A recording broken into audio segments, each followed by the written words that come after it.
इस वक्त मैं इमरान खान साहब के साथ मौजूद हूँ। पाकिस्तान के सबसे बड़े फौजी एजाज करतारपुर की राहदारियों में आगाज है सबसे पहले 0 पॉइंट।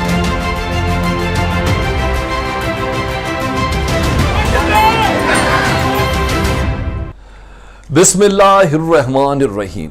अस्सलाम वालेकुम। आपका दोस्त सलमान हैदर। दुआ है उस परवरदिगार से कि उसने आपको और आपके अहले खाना को अपनी हिफ्ज़ो अमान में रखा हुआ हो। मगरबी दुनिया के कुछ किरदार या शैतान से कुछ किरदार फ्रीडम ऑफ स्पीच की आड़ में दुनिया में किसी भी शख्स को कुछ भी कहने का हक देते हैं। हालांकि जब वही पैर उनकी दुम पर आए तो फ्रीडम ऑफ स्पीच नहीं बनती। मैं आज इस वीडियो में आपको बताऊंगा कि अगर वो फ्रीडम ऑफ स्पीच किसी इंसान को देने की इस्तात रखते हैं तो एक इतनी बड़ी हस्ती है जो फ्रीडम ऑफ रिवेंज रखता है। वो दराज तो कर सकता है उस रस्सी को ताकि कुछ लोगों का इम्तिहान लिया जा सके कि जाओ तुम्हारी मौजूदगी में जिससे मैं मोहब्बत करता हूं, जिससे मैं इश्क करता हूं, उसके लिए कोई किसी ने गुस्ताखी की है, जाओ देखता हूं तुम क्या करते हो। कुछ इसी फेज के अंदर कुछ देर के लिए इस गुस्ताखी रस्सी तो दराज हुई जिससे मुतलिक मैं आपको बता रहा हूं। और इसको फ्रीडम ऑफ रिवेंज रखते हुए पाक परवरदिगार ने, अल्लाह सुब्हाना ताला ने ऐसा अंजाम तक पहुंचाया कि शायद बहुत कम मलून और लईनों का ऐसा अंजाम देखा हुआ। जी हां, डिटेल्स में मैं आपको बताऊंगा कि अल्लाह जिससे मोहब्बत करता है उसकी कोई गुस्ताखी करे तो अल्लाह कैसा बदला लेता है। अगर आज भी कहते हैं ना कुछ लोगों के लिए हम निशानियां खुली देते हैं, अगर आज भी ये अल्लाह की खुली निशानियां समझ नहीं आई ना तो मैं ये कहूंगा अल्लाह मान अल्लाह हफीज, क्योंकि अल्लाह बेहतरीन बदला लेने वाला है। डिटेल्स में मैं आपको बताता हूं कि वाकई सदी का सबसे बड़ा गुस्ताख आज कैसे जहन्नुम वासिल हुआ है और इसके मरने की खबरों को दुनिया में छुपाया जा रहा है कि कोई इंस्पिरेशन ना पकड़ जाए, कहीं मुसलमानों के दिलों को सुकून ना मिल जाए। उस मोहम्मद मुस्तफ़ा सल्लल्लाहु अलैहि वसल्लम की शख्स ने गुस्ताखी की थी जो नबी रहमतुल लिल आलमीन है। उनका कार्टून स्केच बनाया था, गुस्ताखाना खाका इसने बनाया था और माफ़ी भी नहीं मांगी थी। इस पे एक फंक्शन के अंदर हमला भी हुआ था, बच गया था।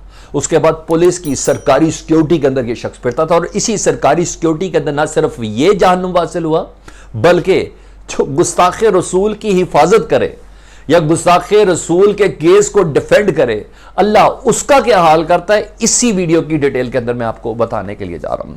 तो आपसे रिक्वेस्ट ये है कि इस वीडियो को बहुत सुकून से डिटेल्स के साथ, रेफरेंसेस मैं आपके साथ चला रहा हूं, BBC का रेफरेंस है और इस खबर को छुपाने की कोशिश की गई और ये तमाम डिटेल्स मैं आपके साथ शेयर करने जा रहा हूँ। तो इस वीडियो को काइंडली मुकम्मल देखिएगा और अगर वो रहमतुल लिल आलमीन है ना तो मैं किसी मुसलमान से नहीं, मैं हर उस जी शऊर शख्स से मुखातिब हूँ कि इस वीडियो को शेयर ज़रूर कीजिएगा। ठीक है, डिटेल ये जी, पैगम्बर खुदा हज़रत मोहम्मद मुस्तफ़ा सल्लल्लाहु अलैहि वसल्लम का खाका बनाया था इस शख्स ने। इसका नाम है, स्वीडन का कार्टूनिस्ट है, इसकी उम्र 75 साल थी। अजाब के लिए उम्रें भी नहीं देखी जाती। इसका नाम है लॉरेंस वेलेक्स। अच्छा जी, इसने बनाया और उसके बाद इसको काफ़ी थ्रेट भी था स्वीडन के अंदर और इस सिलसिले में इसने माफ़ी भी नहीं मांगी। फिर एक फंक्शन के अंदर, चार्ली हेब्डो का वही फंक्शन था, उसके अंदर ये शख्स मौजूद भी था और इस फंक्शन के अंदर इसको निशाना भी बनाया गया, लेकिन ये बच निकला। लेकिन वो जो खाके बनाने वाला जो शख्स था उसके डायरेक्टर के ऊपर वो हमला तस्वुर किया गया था। उसके बाद इस शख्स को ये पता चल गया कि मुझे अब मुसलमानों की जानिब से ख़तरा है, तो उसके बाद हुकूमत ने सरकारी सतह पर इस शख्स को सिक्योरिटी दी और इस दौरान परवरदिगार की जो गेम मुझे समझ आई, जो परवरदिगार का बनाया हुआ जायचा मुझे समझ आया, परवरदिगार ने दुनिया के तमाम खुदाओं को मौका दिया कि मैं तुम्हारे सामने देखता हूँ कि मेरे नबी मोहम्मद मुस्तफ़ा सल्लल्लाहु अलैहि वसल्लम की एक शख्स ने गुस्ताखी की है, तुम उसके ख़िलाफ़ क्या फ़ैसला देते हो? तो किसी ने कोई फ़ैसला नहीं दिया। उन शैतान सिर्फ किरदारों में से किसी ने फ़ैसला दिया बल्कि फ्रीडम ऑफ स्पीच की है। मैं आपको फ्रांस की गुस्ताखियों की नहीं बात कर रहा, मैं उस डिटेल्स में जा नहीं रहा, मैं पर्टिकुलर इस शख्स की बात कर रहा हूँ, लॉरेंस वेलेक्स की बात कर रहा हूँ। इसको अल्लाह ने कैसे अंजाम तो पहुंचाया, ये कैसे छुप सकता? अल्लाह से कोई छुप सकता? हुआ क्या ये सुन ले जी। ये पुलिस सिक्योरिटी में, पुलिस की गाड़ी में, स्वीडन में ये रमा दवा था, जा रहा था। अचानक से सामने से एक ट्रक आया और इस ट्रक में इसके अंजाम का ये हालत है कि सिक्योरिटी वाले कहते हैं कि ये तो मालूम ही नहीं और ये मुमकिन भी नहीं कि उस दो रोया रोड के अंदर ये गाड़ी एक ट्रक के सामने से आने वाले ट्रक के नीचे कैसे कुचली जा सकती है? अचंभा है, बदाते खुद सीसीटीवी के अंदर ये क्वेश्चन मार्क है।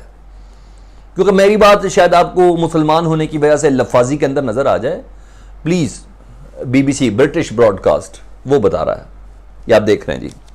अच्छा जी, इस शख्स ने छुपने की मौत से बहुत कोशिश की।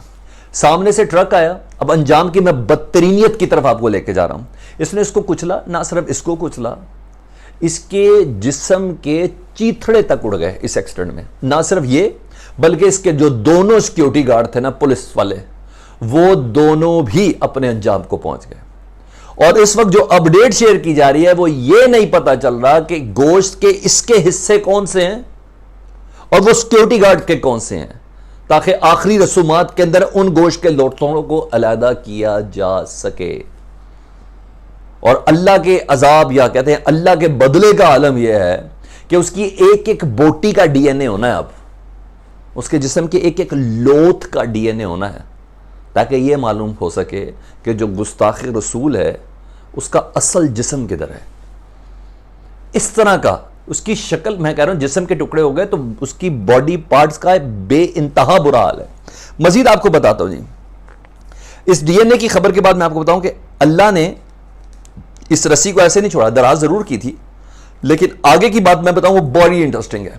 ये जो दोनों सिक्योरिटी गार्ड थे ना, जो इसके साथ मौजूद थे, ये इसके इस फेल के ऊपर राजी थे और इसकी खबर को मुकम्मल तौर पर छुपाया जा रहा था। इसकी एक गर्लफ्रेंड है, उसने एक मकामी टीवी को इंटरव्यू देते हुए कहा कि हां, गुज़िश्ता रोज ये खातिब रसूल जैसे कहते हैं, इसको क्या कहूंगा मैं, इस बंदे का क्या नाम लूं, मैंने भी तो जज्बात थोड़े कंट्रोल करके रखने, ऐसा शातिम रसूल जिसने खातिम रसूल मोहम्मद मुस्तफ़ा सल्लल्लाहु अलैहि वसल्लम का खाका तश्कील दिया था, और उस बेहुदा खाके के ऊपर इसने कहा कि मैंने अपनी तरफ से सोसाइटी में कोई कंट्रीब्यूशन दिया है, मुसलमानों का दिल दुखा के, मुसलमानों के जज्बात मजरू करके। मैं देखता हूँ कि ये इतना ही सच्चा रसूल था तो मेरे खिलाफ कोई क्या कर सकता है। अगर ये वाकई इतना सच्चा रसूल था तो हाँ, कोई अल्लाह है तो मेरे खिलाफ कुछ फैसला करके दिखा दे। ये इसके अल्फाज ये होते थे अपने गेट टुगेदर और फंक्शंस के अंदर, अपने हल्का अहबाब और दोस्त अहबाब के अंदर। उस शख्स को अल्लाह ने बताया कि तू मुझे चैलेंज करता था, तू मेरी माशूक के हवाले से खाके बनाता था, जिसको मैं पसंद करता था, जिसका मैं और मेरे फरिश्ते जिसकी हमदो सना करते हैं, तो तू वो शख्स था। ले, तेरे अंजाम की रस्सी मैंने थोड़ी दराज ज़रूर की, क्योंकि जिस वक्त तेरी रस्सी दराज कर रहा था तो दुनिया में बहुत से ऐसी ताकतें थी जिनका इम्तिहान भी था कि वो क्या करते हैं मेरे अहकामात की रोशनी में। जब सब चीज़ें देखी तो अल्लाह ने कहा नहीं, अब तेरा वक्त है। और हमेशा से हमने देखा अल्लाह अजाब फ़ौरन नहीं देता, मौक़े ज़रूर देता। कुरान की पूरी हिस्ट्री है, एक एक पैगंबर का वाक़या आते हैं, जिन जिन कौमों के ऊपर अजाब आए उन सब के आगे अल्लाह ने तमाम हुज्जतें तमाम की, और तमाम करने के बाद फिर जब वो अजाब के पूरे तौर पर मेरिट पर पूरा उतरे, फिर उनकी ज़िंदगियां जहन्नुम बनी और फिर उनके नीस तो नाबूद और क्या नामो निशान तक मिट गया। तो मैंने कहा मैं आपको बताऊं कि आज पैगंबर खुदा हज़रत मोहम्मद मुस्तफ़ा सल्लल्लाहु अलैहि वसल्लम का एक बहुत बड़ा गुस्ताख, इस सदी का एक बड़ा गुस्ताख इसलिए कह रहा हूं कि जिसको अपने किए पर नदामत भी नहीं थी, 75 साल की उम्र में अल्लाह के किए हुए बदले का वो शिकार हुआ है। इस दुआ के साथ कि परवरदिगार हम सबको हिदायत दे, और वही बात है ना कि हम किसी के झूठे खुदा को बुरा ना कहें तो कोई हमारे सच्चे खुदा के हवाले से कोई ऐसी बात नहीं करेगा। लेकिन बहरहाल मैं मुतमईन हूँ कि हाँ, परवरदिगार है और वो बेहतर फ़ैसला और बेहतर बदला लेने वाला है। कमेंट सेक्शन में मुझे ज़रूर आगाह कीजिएगा। चैनल पहली बार देख रहे हैं तो सब्सक्राइब कर दें, बेल आइकन दबा दें। अपना बहुत ख्याल रखें। अल्लाहुम्मा सल्ली अला मुहम्मदिन व आले मुहम्मद।